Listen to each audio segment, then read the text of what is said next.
Recording by Mamikla Music, Yogyakarta.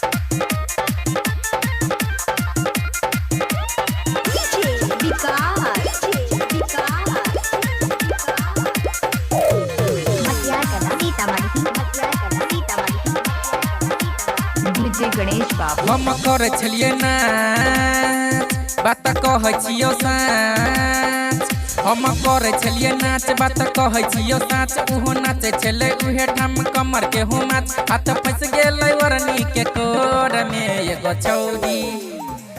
एगो छौरी पटलिए मीता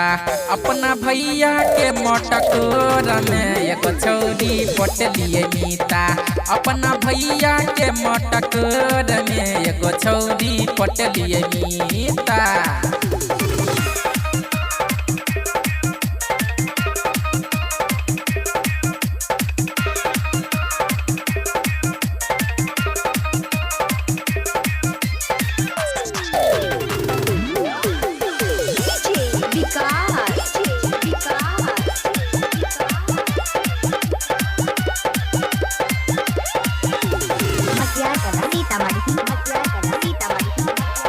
गणेश बाबू लाग छलै त कटरी नानियो न रे होई गेलियो पागल मीता सुन न हमरे लाग छलै त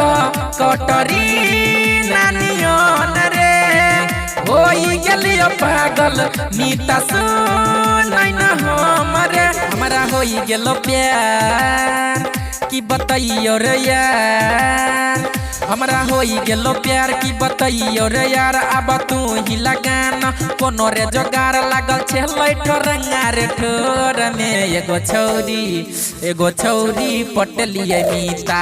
अपना भैया के मटकोर में एगो छौरी पटलिए मीता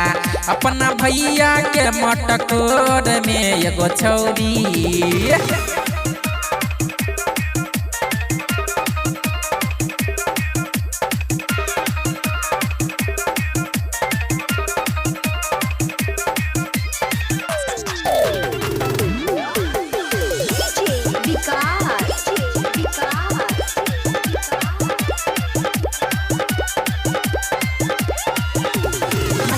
Recording by Mamikla Music, Yogyakarta. Ganesh बाबू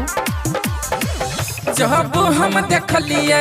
ओकरा दिलकै मुस्कान रे चमकै छलै बाली ओकरा रे कान में जब हम देखलिए ओकरा दिलकै मुस्कान रे